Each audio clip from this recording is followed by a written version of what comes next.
గృహాల కోసం దరఖాస్తు చేసుకున్న అర్హులైన పేదలందరికీ ఇందిరమ్మ ఇంట్లో అందచేయాలని ఎంపీ లక్ష్మణ్ అన్నారు. ప్రస్తుత ప్రభుత్వం నిర్లక్ష్య ధోరణి వల్లే పేదలకు ఇంట్లో దక్కడం లేదని విమర్శించారు. ముషీరాబాద్ డివిజన్లోని బాపూజీ నగర్లో పేదలకు దుప్పట్ల పంపిణీ కార్యక్రమాన్ని డివిజన్ కార్పొరేటర్ సుప్రియా నవీన్ గౌడ్ ఆధ్వర్యంలో నిర్వహించారు. దీనికి ఎంపీ లక్ష్మణ్ ముఖ్య అతిథిగా హాజరయ్యారు. ముషీరాబాద్ నియోజకవర్గంలో తాను ఎమ్మెల్యేగా ఉన్న సమయంలో 3,000 ఇండ్లు వాంబే పథకం ద్వారా నిర్మించి ఇచ్చామని తెలిపారు. ఈ కార్యక్రమంలో సికింద్రాబాద్ మహంకాళి జిల్లా అధ్యక్షులు భరత్ గౌడ్, డివిజన్ అధ్యక్షులు కంచి అనిల్, బీజేపీ నాయకులు, సీనియర్ నాయకులు తదితర మహిళలు పాల్గొన్నారు.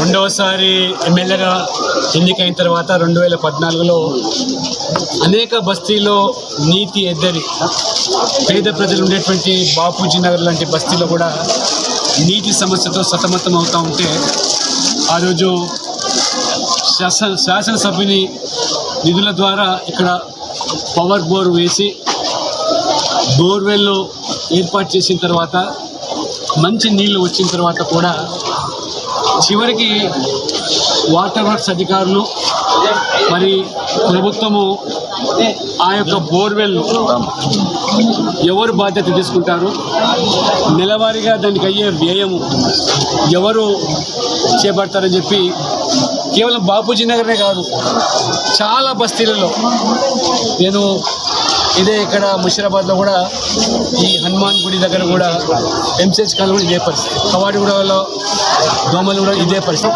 సుప్రియా నవీన్ గౌడ్ ఈ విషయాన్ని బస్తీ ప్రజలు ఇంకా నీటి ఎద్దడితో సతమతం అవుతుందని తెలిసిన తర్వాత వెంటనే అధికారులను ఎవరు సంప్రదించినా అటు కలెక్టర్ కానీ